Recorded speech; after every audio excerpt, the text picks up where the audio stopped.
¿Qué te parecen 365 días de contenidos digitales para tu empresa, negocio o emprendimiento?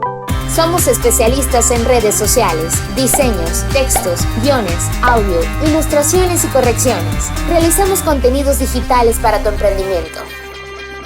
Octaedro Contenidos.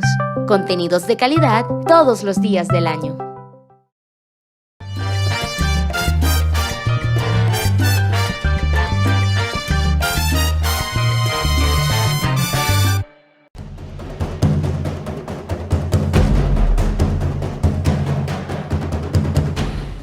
Seguimos en Fuera de Orden, crónica de la desgracia nacional e internacional, plomería informativa. Gracias a todos los que se han sumado a mi cuenta en Patreon. Este programa es posible. Patreon.com/DelaraF, Patreon.com/DelaraF. Con tu apoyo nos ayudas a seguir creando contenidos para todos. Y como todos los miércoles, está con nosotros Alejandro Marcano. Alejandro, bienvenido. Gracias, Daniel. Oye, por cierto, quiero darte las gracias a ti y a todos por las condolencias por la muerte de mi madre. Quiero hacerlo públicamente, ya que no lo hice a través de las redes sociales, porque yo no soy ese estilo. Es decir, yo siempre lo he comentado. Eso, ay, mamá, vuela alto, mamá, no. Es decir, puse una foto que para mí es la más bella que tengo de ella y la que siempre me va a quedar en el recuerdo. Sí, que es tu niño más pequeño. Este es el chiquito que acaba de... Sí, el chiquito. Que acaba de entrar por ahí. El que acaba de entrar. Me hace así, me mueve. Fueron de verdad que agradecidos y fueron, bueno, son momentos fáciles, pero la verdad que dentro del corazón, y es lo que atesoro, que los que creemos en Dios verdaderamente, te va dando una fortaleza que tú no te imaginas, ¿no? Y bueno, el sábado amanecí como desencajado, como, ¿sabes? Cuando te faltan piezas en tu cuerpo, que dije, ya soy huérfano, ¿sabes? Mi papá murió hace casi 30 años, mi mamá. Entonces te vas dando cuenta que la vida como que es un ciclo, ¿no? Y aunque uno se espera y yo cuando salí de Venezuela, y eso lo hablamos en el confesionario, cuando tomamos la decisión sabíamos que esto iba a ocurrir. Claro. Es decir, porque yo no, ay, voy a volver, no. Es decir, yo salí huyendo de una dictadura que no ha terminado aún y que no se avisora su fin. Entonces yo no tenía contemplado ir a Venezuela ni apostillar, ni tener mi pasaporte vigente, no. Era una dictadura y ese impedimento de yo poder despedir a mi madre, se lo dejo a los que me lo impidieron. Pero yo me quedo con la parte bonita, con lo bonito, que como se lo digo a mis hijos, uno tiene que ser buen hijo, y yo siempre fui un buen hijo. No le di dolores de cabeza a mi mamá, solo una vez que me metió una cachetada bien dura, porque me encontró a los 10 años fumándome tabaco con mi hermano. Había un tabaco de adorno en la casa y yo me moría de ganas de probarlo, ¿no? Y me moría. Y subimos a la terraza y resulta que me estaba paseando mi hermana, que era pequeña.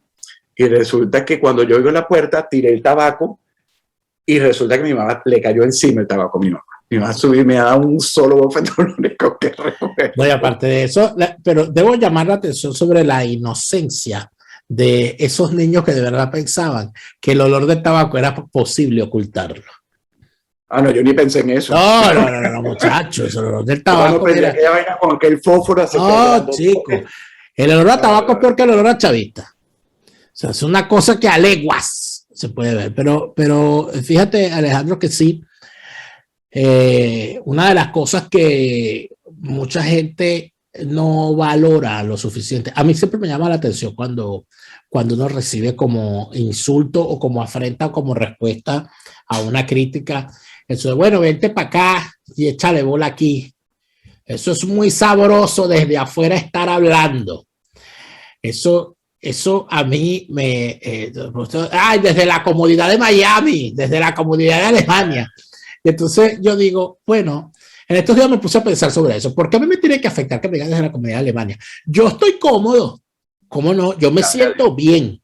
Pero es que yo siempre me he sentido bien donde he estado. El problema es cuando yo he dejado de sentirme cómodo, me he ido. Y eso no es nada más con el país. Eso es en un sitio donde uno trabaje, eso es en una organización donde uno esté, en una relación donde uno esté.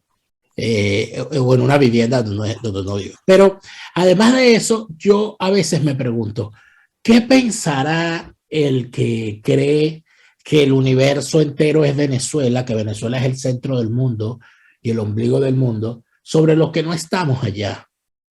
Y es una cosa que poco a poco se va haciendo, nos estamos poniendo como más, se está alejando más la Tierra alejándose del Sol.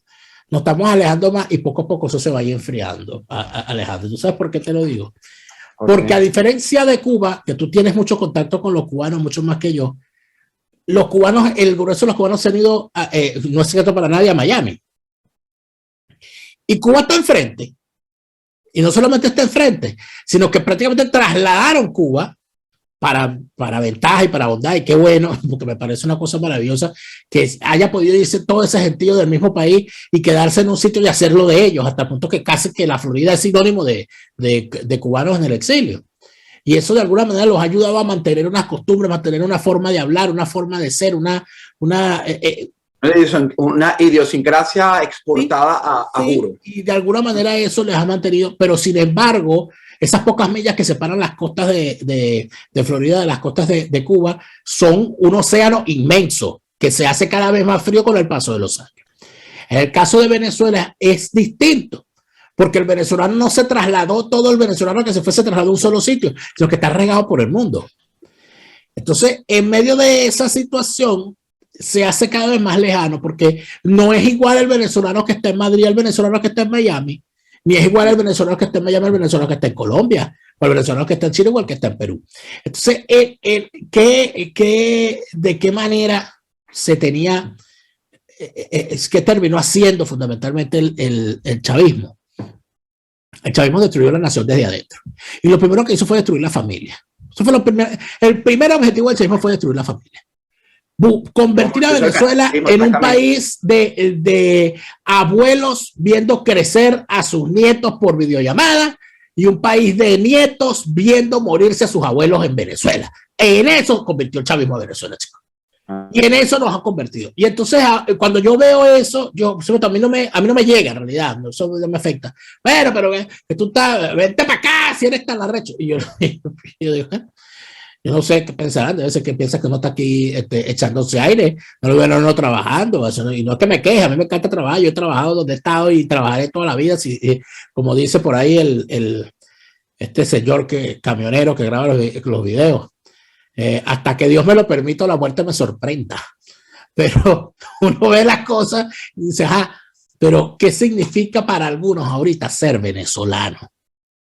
¿Qué significa ser venezolano hoy? Para la gente que cree que escupiéndole a otro venezolano la cara, diciéndole tú estás allá, yo estoy aquí, sea cualquiera de las dos orillas, porque hay otro, porque también la cosa se voltea. O sea, que es el exiliado que cree que todo el que está allá es un enchufado, que todo el que está allá es chavista, que todo el que allá, pero cada quien en sus circunstancias.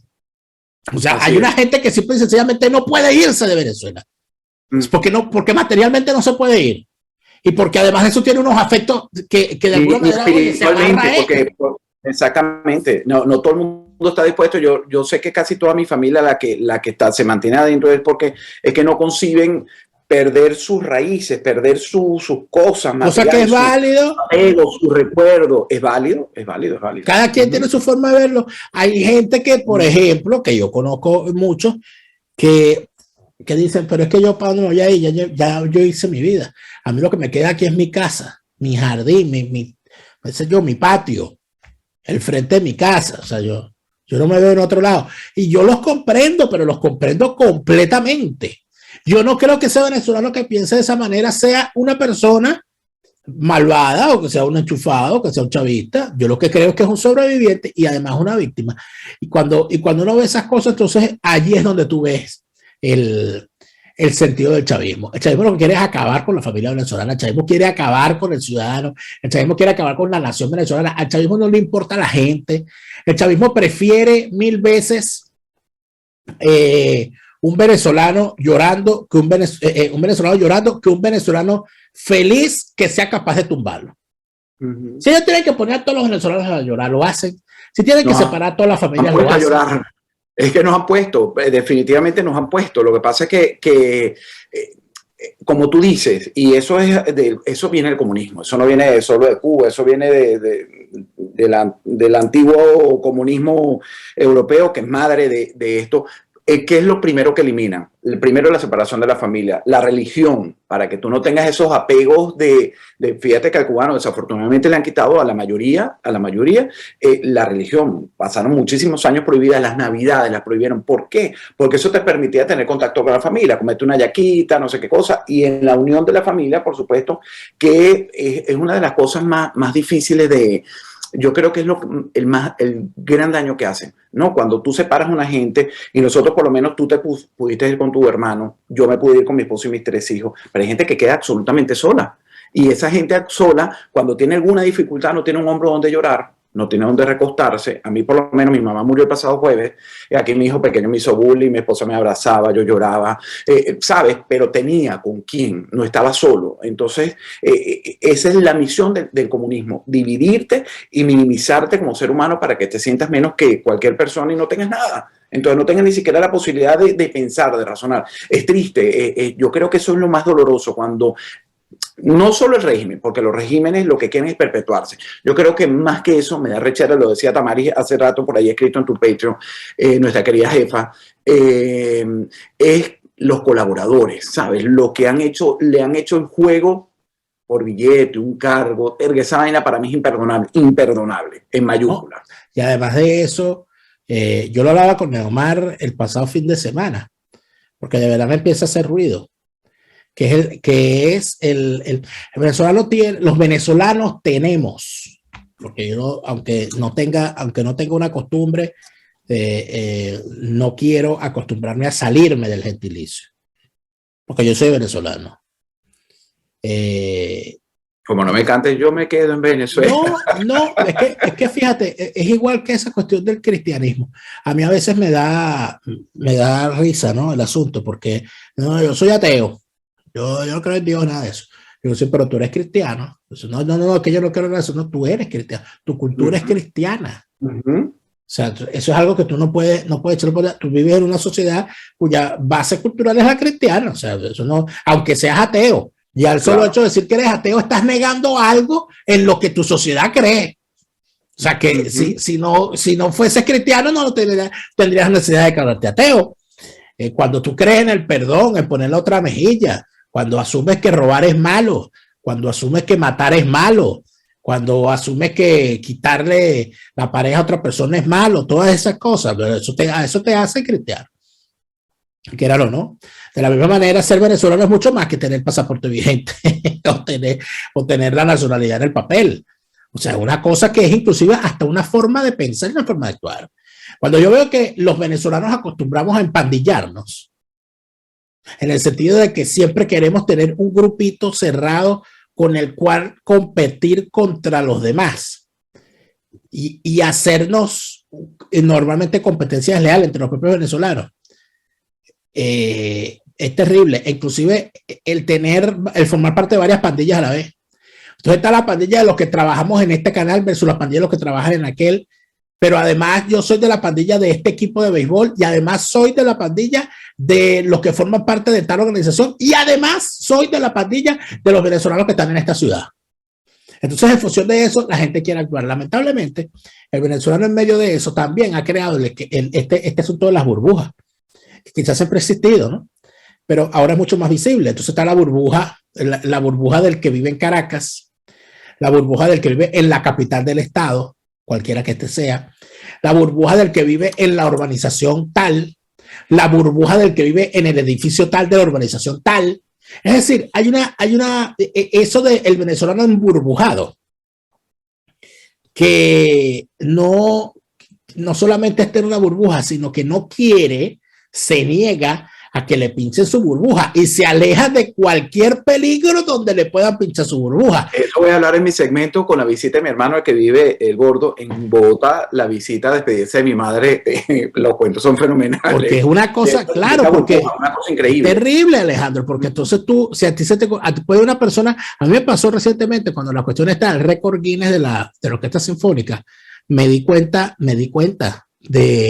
de cómo el efecto burbuja es real. E inclusive hay gente que se va con la burbuja de su casa, fuera del país. Cuando yo veía yo dije, bueno, pero aquí van a manipular otra vez a la gente con este tema de la cuestión del récord Guinness y tal, y esto lo va a utilizar el régimen, y veía gente sumamente radical, súper radical, en contra del régimen y en contra de cualquier cosa, pero los veía haciendo excepción con el tema del sistema de orquesta. No, porque eso es otra cosa. Porque allí está mi hermano, porque allí está mi hija, porque allí está mi hijada, porque allí yo conocí a no sé quién, porque no, porque eso es otra cosa, no lo podemos politizar. Entonces yo decía, ajá, pero ¿por qué si el tema de los deportistas que se retratan con el régimen es algo que tú vas a criticar, pero cuando un primo tuyo, un hermano tuyo, un hijo tuyo está en el sistema de orquesta, eso no lo puedes criticar porque está un hijo tuyo ahí? O sea, ¿dónde está tu radicalidad? ¿Dónde está tu coherencia? Si la práctica es la misma, la utilización de elementos ajenos a la política para politizarla a favor del régimen. Entonces, eso es otra burbuja y tú te das cuenta cómo todo el mundo está en una burbuja hasta que le pinchan la de él o hasta que se le intentan pinchar. Entonces se engrenchan. Los cubanos le llaman la revolución del callo, hasta que le pisan el callo te la pisan a ti. Mientras no te lo pisen, todo está bien alrededor. La revolución del callo se llama. Lo llaman los cubanos. El jefe de operaciones de Martí, que es mi pana Gastón, siempre decía eso cuando yo llegué aquí. Él fue mi primer camarógrafo en la boda. Me dice, esta es la revolución del callo. Entonces me preguntaba por mi familia, ¿no le han pisado los callos a tus hermanos, a tu mamá, a tu papá? Y yo, bueno, no sé. Sí. Bueno, algún momento les van a quitar esto, aquello, esos son los callos de tu familia. y es verdad, van pasando, porque a ti no te duele el callo hasta que no te lo pisan. Es o correcto. no te das cuenta de verdad que tenías el callo o que lo que le estaban haciendo a los demás era que le estaban pisando los callos y por eso se quejaban. Así o es. se iban o se apartaban.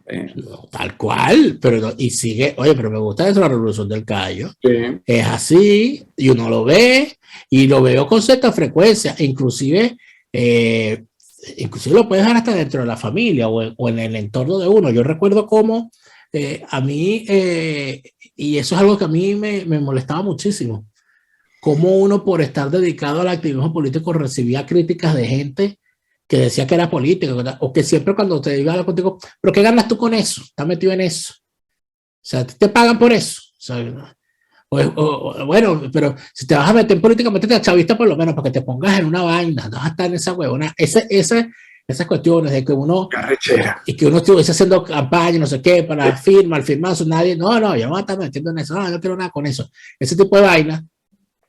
Yo recuerdo cuando esta situación empezó a enrarecerse y a ponerse fea, que ya yo estaba de salida, e inclusive ya estando aquí, como gente que se burlaba de uno porque uno estaba metido en política, uno los veía poniendo sus estados, ¿hasta cuándo este régimen de mierda? ¿Por qué no los tumban? ¿Por qué no los matan? Y yo decía, ay. Y cuando me vienen a mí algún personaje de ese tipo a decirme, a preguntarme y a plantearme cosas, oye, ¿cómo es posible? ¿Qué piensas tú de tal cosa? Y digo, ay, lo que yo pensaba te lo dije hace años y tú estabas en otra onda. Entonces, mira, el tema de la burbuja, Alejandro, la burbuja no existe y explotan, ¿oíste? Así que, de verdad y te confieso que me puse a pensar mucho a raíz de que me conocí lo del fallecimiento de tu mamá, porque es verdad, a todos nos va a tocar. A todos los que estamos fuera de Venezuela, o sea, es una ley, eso está escrito en alguna parte de la fecha en que vamos a vivir esa situación. Y lo que nos queda es tener la fortaleza mental para entender que eso va a ocurrir, porque es la ley de vida. Donde uno esté, uno le va a tocar perder a su... Bueno, te voy a dar un consejo, me lo dio mi hijo, bueno, hablando ayer, pequeño, Nicolás, porque desafortunadamente la abuelita, la novia de él, falleció ayer, la abuelita en Venezuela, y la mamá estaba muy destrozada. Nosotros estamos rumbo a llevarles una cosa a ellos, a reunirnos con ellos y bueno, nos enteramos en la noticia y ellos quedaron en impacto. Entonces, Nicolás, para que tú veas cuando tú vas preparando a la gente para eso, nos decía, yo venía, papá, preparándote a ti hace meses, es verdad, me hacía bullying, entonces me ponía coco, recuerdan, entonces yo lloraba, entonces en la noche, una vez a la semana, me dice, te tenía que preparar porque eso iba a pasar. Es decir, hay gente, ellos saben que yo soy muy cándido, hay gente que no se prepara para todos los escenarios. Entonces yo te fui preparando, entonces yo, coño, ¿será que soy tan manipulable que realmente ocurre? No, sino que hay cosas en las que uno obviamente uno tiene que pensar. Tú sabes que a mí, en mi familia hay una forma de ver las cosas de la vida y de la muerte distinta, porque hay gente que es muy religiosa y que tiene distintas creencias y todo aquello. Hay una serie buenísima que a mí me ayudó mucho a pensar en el tema de cómo es la cuestión de la muerte, que es una serie que se llama Six Feet Under. No sé si tú la viste, de No, HBO. no. Six Feet Under era la historia de una familia que se dedicaba al negocio funerario. Ese era el negocio de la familia, tenían una funeraria. Y se muere el padre de la familia. Entonces el cuento era que se muere el padre de la familia y queda el tipo, su presencia queda allí, pues. Y el tipo aparece. Y de repente habla con él, no con todo, o sea, no es que lo ven, sino que está esa cuestión allí y cómo conviven ellos con el tema de la muerte. Y cómo para ellos la muerte es una cosa, y el dolor de los demás y todo aquello, y cómo lidiar con eso. Eso a mí me pareció una serie maravillosa para la comprensión de lo que significa ese fenómeno. Que no es ningún fenómeno, es una cosa completamente natural, porque la forma como lo llevaban era sin duda interesante. Pero bueno, se nos acabó esta conversación. Antes de pasar al segmento mío que te voy a contar la burbuja, contar por mi hermano, con la experiencia de mis hermanos en Venezuela, que está bien chévere. Debo contarte algo. Estoy sumamente agradecido con el tránsito de la vida de mi mamá. Yo creo que fue el ser más maravilloso que pude haber conocido en la tierra, y se lo digo a mis hijos. La madre es lo más grande que uno tiene, ¿no? La pérdida, yo lloré más con la pérdida de mi papá, parece mentira, porque fue inesperado. Ya aquí mi mamá venía en un deterioro que cuando ya están en ese tema senil, se les olvida hasta respirar, y creo que eso fue lo que terminó pasando, ¿no? Pero bueno, yo ahora me siento satisfecho porque a la distancia, es decir, sufría imaginándomela que pudiera terminar en un hospital o ¿sabes? Esas cosas que son más dolorosas, que tu madre pase por ello, o como me contó mi hermano que viene en estos días, que vive en Curazao, me dice, oye, si la señora la maltrata, la que la cuidan, y yo, ¿sabes? Ese dolor ¿sabes? Porque eso ocurre con los ancianitos, la gente no tiene, pero bueno, yo siempre le decía a mi mamá que cuando, igual como hice con mi hermano, que se me apareciera, estaba haciendo la cama el sábado en la mañana, tendiéndola, o el domingo creo que íbamos a misa, y ya estaba del lado nosotros dormimos con rosario bajo las almohadas, y yo me acosté, por supuesto, no pidiendo verla, ni pidiendo nada, porque ella va para el cielo y los santos están contados, pero bueno, mi esposa viene al baño y me dice, ¿qué me tumbaste? Ella tiene muchos perones en su mesa anoche. Y yo, coño, ¿qué hice? Se cayó el rosario de mi lado de la cama, es decir, mi mamá estaba ahí, se hizo presente, estás bien, estoy bien. Así que con eso me quedo. Los señales, pero nosotros la señal que tenemos ahorita es que se nos acabó el tiempo, pero vamos a seguir en el segmento de Alejandro, en el canal de Alejandro. Ustedes se pueden ir al canal de Alejandro Marcano y allá seguimos conversando como toda la semana los días martes, así que si este programa, este segmento con Alejandro lo traemos los miércoles, pero los martes Volver al Futuro estamos con Alejandro en su canal, así que váyanse para allá también. Yo les agradezco muchísimo por haber estado con nosotros. Recuerden que patreon.com/delaraf patreon.com/delaraf es el apoyo que recibo de todos ustedes, un costo mensual de un café al mes con el que me ayudan a hacer acopio para continuar con este programa. Gracias a todos por habernos acompañado. Nosotros volvemos mañana. Chávez, no. Porque se murió. No, mira, ni siquiera en Marina. Ni siquiera en Marina. No. Ni siquiera en Marina. Lo lamento. Hay que preguntarle a Jorge Arriaza a ver si... No va a poder. Pero oye, lo oí declarando que él se siente en shock, en la palabra, usó la palabra en inglés. Estoy como se dice en inglés, en shock, porque voy a representar el legado Pajú. Que tengan cuidado, porque en venado, el venado cuando lo ven en Marina, los cazadores le disparan, así que tengan cuidado con esos cuernos, señor, pero nosotros nos despedimos, hasta mañana.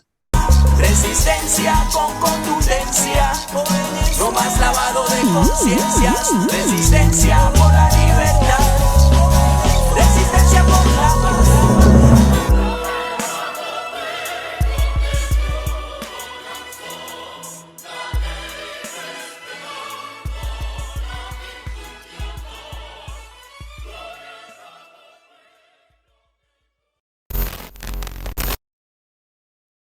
¿Quieres enviar algo desde los Estados Unidos a Venezuela? Tuplata.com.be es la mejor opción. En tuplata.com.be además te asisten con tus compras y si lo necesitas, incluso las hacen por ti. No busques más couriers de dudosa procedencia, envía rápido y seguro, en avión o en barco, nos ajustamos a tu presupuesto.